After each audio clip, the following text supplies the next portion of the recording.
সোমবার বিকেলবেলা বৃদ্ধ মহিলা ওনার মেয়ের বাড়িতে বেড়াতে যান তালা দিয়ে। আজ সকালবেলা ওনার পুত্রবধূ দেখতে পায় ঘরের তালা ভেঙে রয়েছে।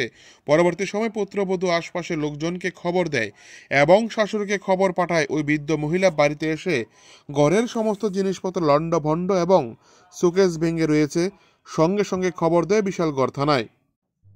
বৃদ্ধ মহিলা সংবাদ মাধ্যমের কাছে জানায় প্রায় নগদ টাকা এবং স্বর্ণালঙ্কার সহ 1 লক্ষ টাকার জিনিস নিয়ে চম্পট দিয়েছে। সাধারণ জনগণের প্রশ্ন হলো, জাতীয় সড়কের পাশে বৃদ্ধ মহিলার বাড়ি, যদি পুলিশ প্রশাসন প্রত্যেক দিন টহলদারি রীতিমতো করত তাহলে এই ধরনের চুরি, ছিনতাই, বিভিন্ন অসামাজিক কাজকর্ম কিছুটা হলেও রোধ পেত। বিশালগড় মহকুমা এলাকায় প্রত্যেক দিন কোনো না কোনো জায়গায় চুরি এবং ছিনতাই ঘটে চলেছে, কিন্তু বিশালগড় থানার বড়বাবু এবং মেজবাবুর এই বিষয়ে কোনো হেলদোল নেই। তা নিয়ে বিশালগড় থানার বিরুদ্ধে ছিছি রব উঠেছে। বিশালগড় থেকে নিজস্ব প্রতিনিধি রিপোর্ট, টিভি 100 বাংলা।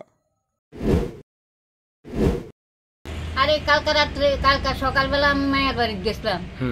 তো ওই সকালবেলা কালকা রাত্রে চুরি হয়েছে। সকালবেলা বউ আসলো ঘর, বউ সকালে আয়া দেখে হিন্দুগার ভাঙ্গিয়া এই সব দুনিয়া লন্ড কইরা আমার কিছু টাকা আসিল, টাকাটা নিচে কিছু সোনা গনা আসিল, এটি নিচে। কত টাকার জিনিস হইব টোটাল? লাখ কানি দেব।